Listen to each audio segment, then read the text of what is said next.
Here are 20 of the most despicable and utterly useless things in the entire game. Nobody can redeem these, except for the first item on the list. Listen, this is going to sound absurd. However, it's too funny to include in this video. The auto petter is useless. Okay, just hear me out. Combining absolute boatloads of luck with tons of staircases, you will find more treasure floors than regular floors. It's crazy, it's weird, but it's true. While collecting loads of loot in these treasure floors, you'll get many auto petters. More auto petters than you have farm buildings. What are you gonna do with all these extra auto petters? I guess they could pet your spouse so you don't need to anymore.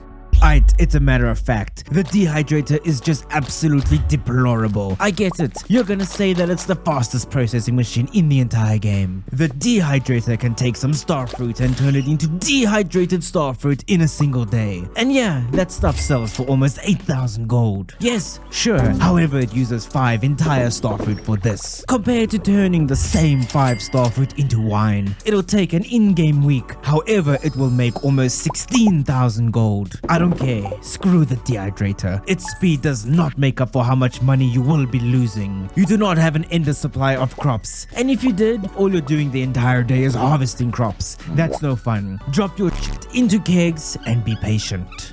There are so many incredible fishing tackle out there. The best tackle can simply be purchased from Willy, or simply crafted with a couple random items. Then we have the Curiosity Lure, a fishing tackle that you cannot even buy or craft. You just kinda need to get lucky and find it while playing the game. What does it do? Basically nothing. It will increase the chances of catching fish in the mines by 5%. What? It will increase the chances of hooking a legendary fish by 5%. What? Yeah, no. Use anything else. Even the sonar bobber is better than this. And that's not that good either. You know what? Just stick to the trap or the cork fishing tackle.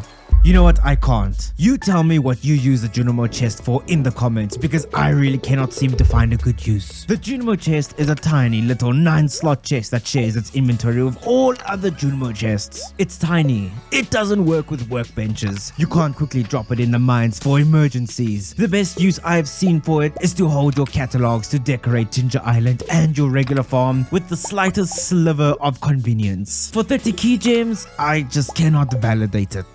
I will be honest, the hopper has 2 cool uses. First, you can fill hoppers up with Omni Geodes and easily run past Geode Crushers to get some artifacts for free and with some minor convenience. Or you can just fill them up with fishing tackle, as they do not stack, and it's quite convenient for that. But yeah, the simple fact that hoppers cannot take items out of machines makes them just utterly useless in my opinion. Save your key gems for something else, and rather just sell radioactive bars instead of crafting hoppers. They're just wasteful. Innate enchantments are really cool. They are. This new mechanism can take weak weapons and almost make them viable options. Yeah, you can do some really cool things with these, like massive crits and becoming slime destroying machines. However, ultimately at the end of the day, the infinity weapon will just always absolutely blow these weapons out of the gate. The other weapons don't stand a chance. Even with innate enchantments, they're just not there yet. Think about it. Would you willingly choose something that is less effective just for fun? No? I thought so.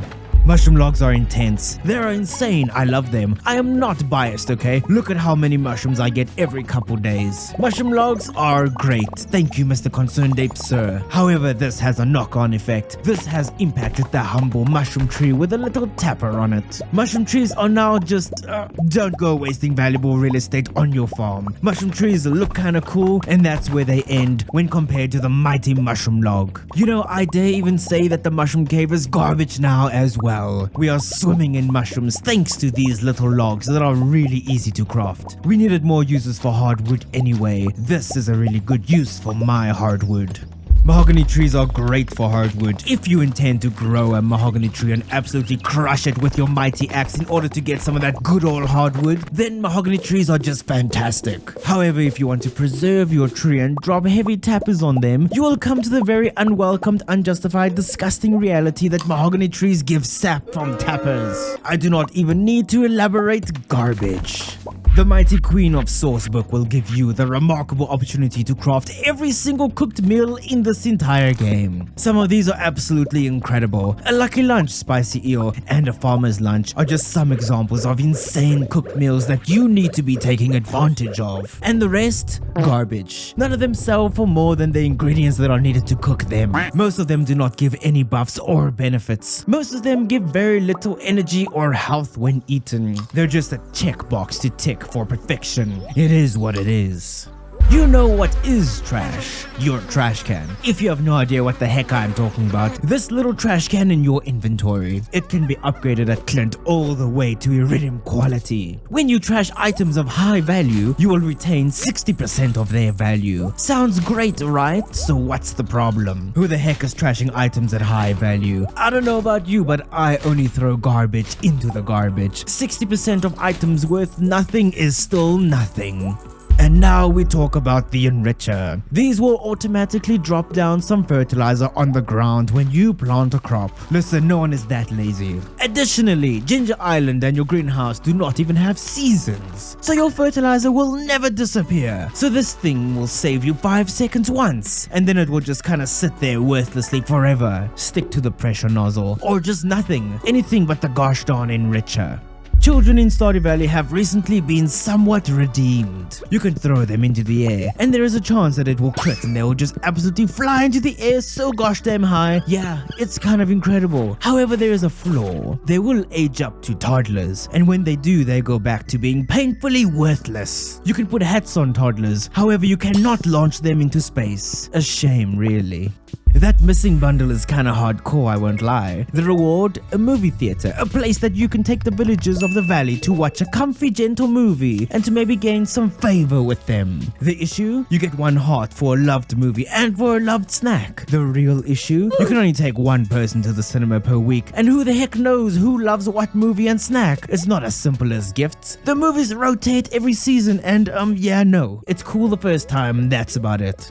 Watch out for this controversial opinion. Trash is trash. I'm talking about literal trash. Broken CDs and soggy newspaper. This stuff really is trash. Yeah, we have the recycling machine that can take the stuff and turn it into some semi-useful items. Like cloth, refined quartz, and maybe even coal. However, who the heck is going out of their way to recycle the couple random trash items they get every now and then? I don't know. You don't know? Who knows?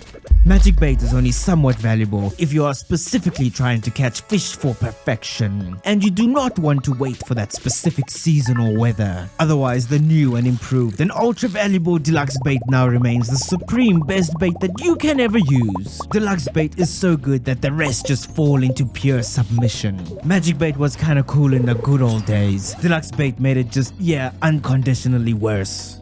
I will agree that tents are actually really gosh darn good. I use them all the time on Ginger Island and in the desert to save 500 gold and to get to the Skull Cavern earlier. Tents are great, except for when you try to use a tent and get absolutely obliterated with the classic, there is a festival tomorrow so you cannot use the tent, so yeah, it's 2 AM, pass out right over there, gotcha. This annoys the heck out of me. Tents are still great, just that aspect of them annoys the living heck out of me.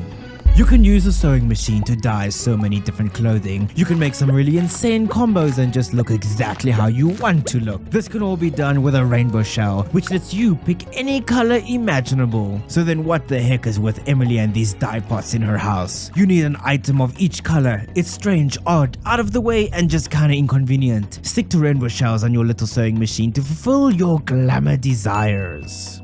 Bombs used to be just incredible. I would buy a ton of bombs from the dwarf and just go crazy in the Skull Cavern, ignoring everything, usually doing more damage to myself than the enemies, and just crush the Skull Cavern and get deeper than ever before. Now that bombs are so extremely expensive, I have a terrible time trying to validate buying them. Even if I am already rich, guess we are kind of forced to craft these now. The mill?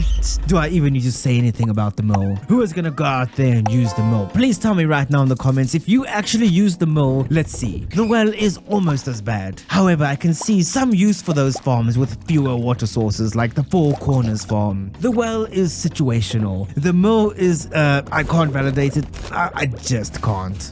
You might hate me for this. The Statue of Endless Fortune. A convenient little statue that costs an entire 1 million gold. This thing is the best item if you want to just absolutely dump your money away. Just never expect any return on your investment. Someone on Reddit calculated that it would take 20 years to break even on that 1 million gold investment. That was 20 of the most useless things in Stardew Valley, and this video has 20 of the most game-breaking tips and tricks that you need to abuse in your playthrough. Thanks for watching, but for now, I will see you in the next video.